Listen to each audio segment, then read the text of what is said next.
بسم الله الرحمن الرحيم. ازيكم حبايبي؟ عاملين ايه؟ النهارده نزلت السوق، جبت كده مشتريات الاسبوع، هوريها لكم كده مع بعض وهنشوف انا جبت ايه. جبنا الحاجه دي مع بعض النهارده. جبت المندولينه دي،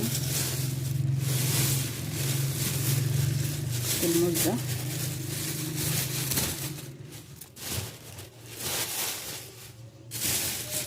وطبعا جبت الفراخ دي وهنعملها مع بعض وهنشوف هننضفها ازاي بالشكل ده. طبعا جبت العدس ده بالبرتقال، نحطه في العلبه بتاعه البقوليات بتاعتنا.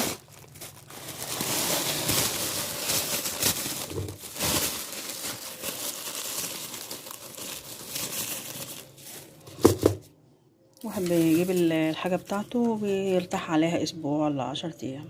محتاجة كركديه،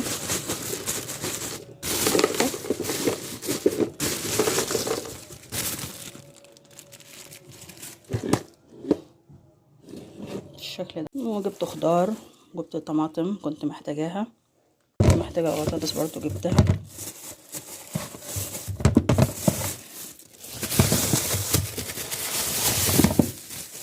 بالشكل ده اهو.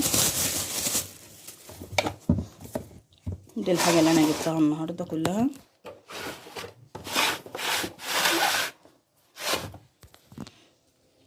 برضو كنت محتاجة برضو فول جبته. هنعمل محلول نقع للفراخ بتاعتنا.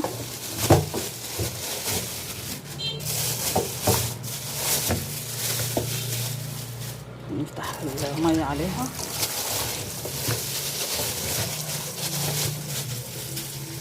وهنضفها بقى مع بعض ونشوف هنعمل محلول نقع ايه. الفراخ اللي جبتها هعمل معاكم محلول النقع بتاعي ونشوف هنعمله ازاي.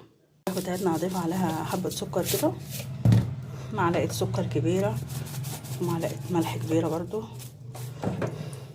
وهنعصر عليها ليمونتين بالشكل ده اهو، وانزل بالقشر بتاعي كده برضو، بيدي ريحة حلوة اوي للفراخ.